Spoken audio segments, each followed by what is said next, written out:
Hi అండి, welcome back to our channel. నిజంగా అంటున్నాండి బాబు, పిల్లలు కాదు ఇది పిడుగులు అనుకోవచ్చు. అసలు హాలిడేస్ ఇస్తున్నారు, ఒక్కరోజు అంటే సరిగ్గా ఇంట్లోనే ఉండట్లేదు అనమాట. ఎంత కంట్రోల్ పెట్టి ఇంట్లో ఉండించుకుందాం అనుకున్నా కానీ ఉండట్లేదు ఆ పిల్లలు. చాలా అయిపోయింది నాకంటూ, స్కూల్కి పోయేదే బాగా పోయి పిల్లలు అనిపించేస్తుంది అనమాట. అస్సలు అంటే కంట్రోల్ పెడదాం అనుకుంటాం, కంట్రోల్ పెట్టడానికి అవుతుందన్నమాట. మనకి అలా ఉంటారు సిచ్యువేషన్స్. ఇప్పుడు హోంవర్క్ రాసుకోమంటే రాసుకోరంటే ఆ హోంవర్క్ మనకి ఇచ్చినట్టుంది. అది రాయమ్మ రాయి, రాయమ్మ రాయి, ప్లీజ్ అమ్మ బంగపోవాల్సి వస్తుంది అనమాట. అస్సలు అమ్మమ్మమ్మ మాట అయినట్లేదు తల్లి. మళ్ళీ వాళ్ళు పంపిద్దామంటే వాళ్ళ వెనకాల వీళ్ళు పోయేదే.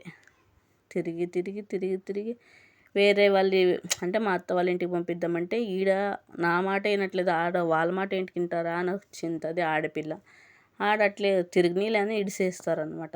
అదొక టెన్షన్. ఎలా చేయాలో నాకంటే తలకాయ అంటే తిక్క పట్టేస్తుంది అనమాట. ఈ పిల్లల గురించి ఆలోచిస్తే మైండే అప్సెట్.